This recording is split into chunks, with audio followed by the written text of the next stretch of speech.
Just going to need a moment to wipe the tears from my eyes. Can you feel the room? Can you feel the heavenly harmonics that are with us tonight? Thank you, Leonard, for that invocation. Next up is another man that doesn't really need much of an introduction around here, and he's a man who's taught me about legacy and what it means to work within a lineage and what it is to stand on the shoulders of giants. And that man is Rick Doblin, who is our wonderful host for the week. Hello, everyone. Hello. Oh, I'll use this. Okay. The story I want to tell about Sasha took place in 1992, and it's really a story of courage, and it's a story of transformation. And to set the scenes, in 1990, a new group of people took over at the FDA, and they wanted to explore new ways to evaluate drugs, and they had the responsibility. They took it from another group for the psychedelics. And so in 1990, after repeated denials from this prior group, Rick Strassman got permission for a study with DMT to see if it could cause schizophrenia. The idea was that DMT is the only endogenous psychedelic in your brain, and potentially maybe too much of it causes schizophrenia. So it was kind of a negatively loaded study, but the FDA let it happen. And so this was the first sort of psychedelic research in decades. It was a tremendous milestone. So with Charlie Grob and I in 1992, we presented a protocol for MDMA for cancer patients with anxiety. And it went before the same group at the FDA, and they decided that they needed to have this meeting to formally decide, the FDA advisory committee, should they really open the door to psychedelic research to look at the whole range of things, benefits included. And they decided to have this meeting, and there was 2 days before they invited the National Institute on Drug Abuse to have its animal researchers. There had been animal studies with psychedelics, and they invited these researchers for a 2-day meeting before the 1-day FDA advisory committee, and they were to decide, do they think that they wanted to see the resumption of human studies? Because at the time, the only animal research was only possible with psychedelics. You couldn't do anything with humans.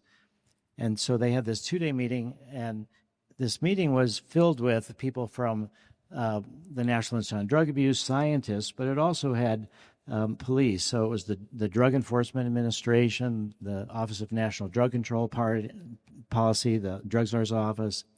So it had this whole sort of spectrum of government to attend this discussion and to watch over. And Sasha was one of the speakers. And there was this general sense from the other speakers, that the animal research was becoming increasingly hard to interpret, because unless you could correlate it with human data, what are you really learning from these animal studies?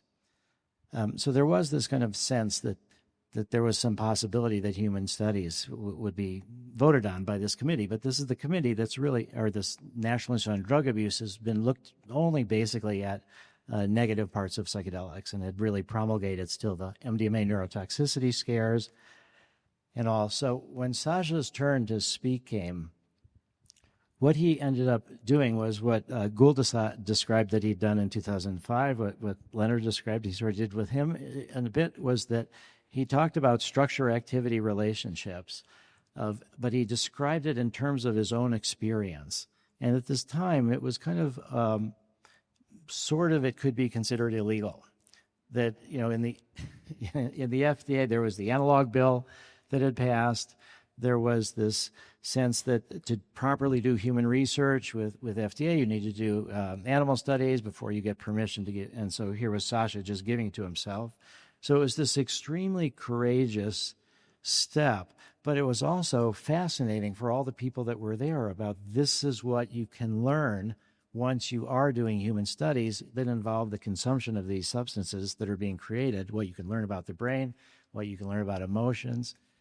And it kind of electrified the room in a way, that there was this sense that Sasha was putting himself out in a vulnerable place to show everybody else that they should take the courage and vote yes to start human studies. And they did. And this was this key transformation. When we look back to where we are now in the psychedelic renaissance, with all this research, it ended up that this decision from the National Institute on Drug Abuse researchers, coupled with the very next day was the FDA Advisory Committee that said yes to opening up the door to human research. But they also did it in a very political way. They said, we're going to review the drugs that come in for psychedelics the same way we would review big pharma. Any drug that comes in from big pharma, it won't be any easier. It won't, just because there's these nonprofits, it'll be the same standards. And that led the FDA, the Office of National Drug Control Policy, the DEA, the NIDA, they all just said, that's great. Nothing will ever get out the other end. So we'll just say yes. FDA is now completely in charge of opening to psychedelics.